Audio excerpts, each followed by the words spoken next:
সন্তানের ভবিষ্যৎ সুখে ভরে তোলার চেষ্টা, এই তো প্রত্যেক মাতা পিতার প্রথম কর্তব্য, যাদের আপনি এই সংসারে এনেছেন, যাদের কর্মের দ্বারা এই জগৎ আপনারও পরিচয় পাবে ভবিষ্যতে। তাদের ভবিষ্যৎ সুখদায়ক করার চেষ্টার চেয়ে অধিক গুরুত্বপূর্ণ আর কি বা হতে পারে? কিন্তু সুখ আর সুরক্ষা,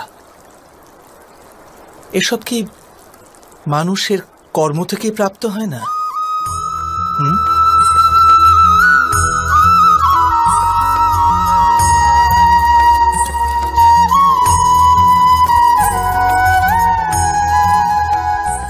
মাতা পিতার দেওয়া ভালো বা মন্দ সংস্কার, বা তাদের দেওয়া যোগ্য অথবা অযোগ্য শিক্ষা, এ সবই কি আজকের সমস্ত কর্মের মূল নয়?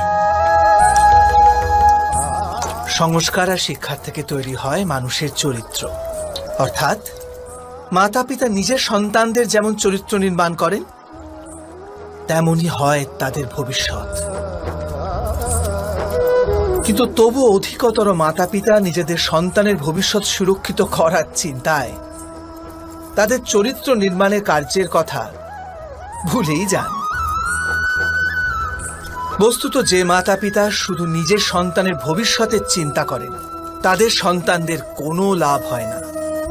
কিন্তু যে মাতা পিতা নিজের সন্তানের ভবিষ্যৎ নয়, তার চরিত্রের নির্মাণ করেন, সেই সন্তানের প্রশস্তি বিশ্ব সংসার করে। স্বয়ং বিচার করুন।